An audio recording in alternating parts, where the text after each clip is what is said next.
practice.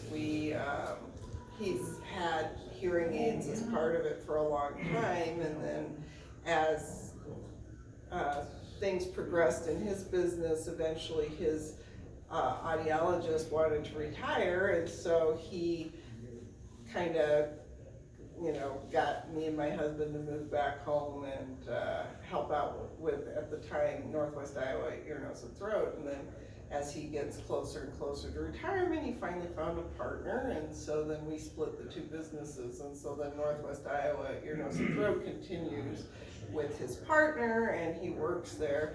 And then Jorgensen Hearing Center was born from that time period, so that since we moved back here, and we've been working with my father for about 10 years when we bought the hearing center portion, and then from there we spread to Sioux Center, and then my brother started another hearing center called Precision, and then we've now merged. And so Storm Lake was a location that we both considered the next location we'd be moving to anyway, not only because of our history of having strong ties to the community, but also because it's a community that's underserved. I mean, you had a couple, and then a couple moved out, and so it's about an hour from home, and so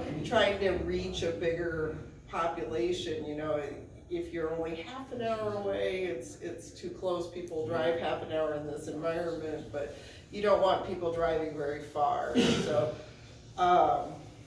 we provide the ability for people to just kind of feel out whether or not hearing aids are right for them. We have a very low pressure type thing. I mean, our entire thing is we're inviting people to explore whether hearing aids are helpful for them, or whether or not maybe something else would help them, because you had mentioned on the radio something there's like a trial period. Yes, we do it a fairly long trial period. It's usually about a month and a half to 2 months before people even buy anything. And so the whole idea is, the whole premise is everybody should get their hearing tested. Nothing is more annoying than having somebody, it's not annoying, but it's very difficult when you walk to work and someone comes in and says, I was hearing fine yesterday, because that's what we see when we work in the doctor's office. They say, I was hearing fine yesterday and now I'm not.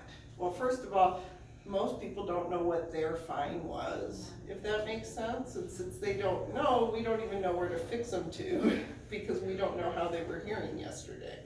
And that's one of the things. Hearing is more and more, the focus on hearing is more and more acute every day in the medical community. They're realizing how important hearing is to keeping people active, keeping people healthy, because if you can't hear, you're less likely to participate in life in general, because it's just such an important thing. And so the focus on hearing in dementia and Alzheimer's and just diabetes, and cardiac health is crazy, all the interrelated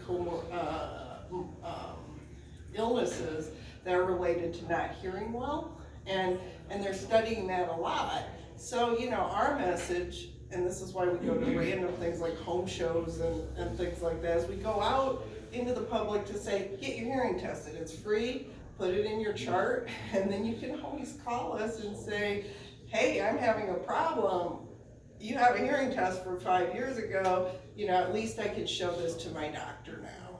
And so, being able to track it over time is kind of our message. And so we try to make it very, very, much more about getting tested, knowing where you're at, and then deciding if the time is right for you or not. And we offer the trial period for you to be able to try something and say, yeah, it's just not doing it for me, or yeah, this makes a difference in my life.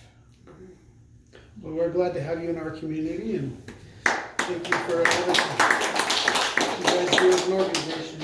And we do have a lot of other things that are not just hearing aids. There's a lot of things like hearing protection, headsets for audio things. I mean, there's a lot of things out there, protection for kids, like cheap earbuds that limit how loud sound can get. 1 in 9 children right now have noise-induced hearing loss. It's the largest new group of hearing loss in the entire, I mean, noise-induced hearing loss. This is 100% preventable, and 1 in 9 children under the age of 18 suffer from noise-induced hearing loss. And that's the worst kind, because they're still developing speech and everything, and they're losing their hearing at an astounding rate. Is that due to the earbuds? Well, it's not and just the cranking earbuds, it's also, you know, when it starts as those loud baby toys that have no regulation whatsoever. You know, we're annoyed by them and we're sitting on the couch, Yeah. you know?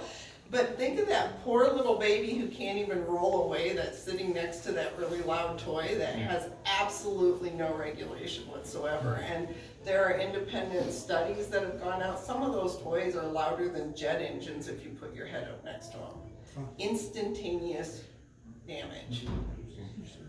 You know, consider, I mean, it's out there and people just don't think about it. You know, there's just, our ears are the same ears that our ancestors had, right? They're the same ears. We have not changed morphologically enough that our ears have adapted to our industrial environment, you know?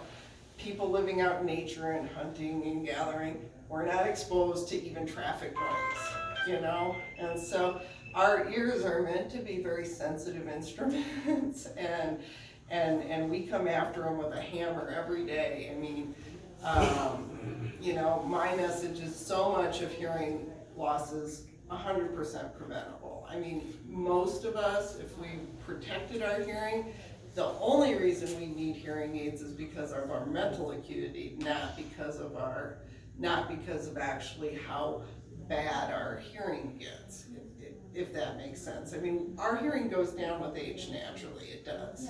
You know, it goes down just like everything else, you know, it wears out. However, the big thing is when it's going down and we're slowing down mentally, because we're more tired and things like that, having hearing aids can sometimes make it a little easier. But a lot of the hearing loss around here especially is noise induced because of farming and hunting, but now the children are, you know, way beyond what even the farmers are, just because of these loud toys and then earbuds and everything else. I mean, it's all cumulative. So the rule of thumb is, if you're out mowing your lawn, wear hearing protection. I mean, there's so many, vacuuming, you should wear hearing protection half the time. I mean, if you feel relief when you turn it off or walk out of the room, like you've been at the bar and you walk in, it's a little loud, but you walk out and you're like, ah, what a relief. You should have been wearing hearing protection. That's kind of the rule of thumb, so. Oh well, I'm on the pedestal. We appreciate it. But no, I mean, it's clearly I'm very passionate about it. I've got a 7-year-old and it worries me, you know, I mean, how much, even we're exposed to it. But the main thing is being out in the community and talking to people.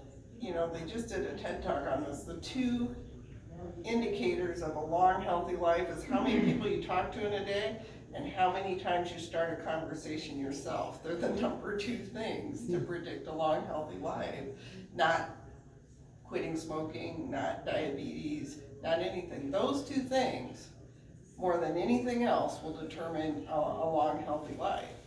And I think that's, you know, I really take that to heart, because it wasn't people from my industry that were studying that. It was people who were really surprised at the results of the study. And they even said it in the talk, you know, wow, you know, who would have thought that that's more important than what you eat and how much you exercise, you know, is that. So, you know, keep that in mind and spread the word. Thank you. All right, we are going to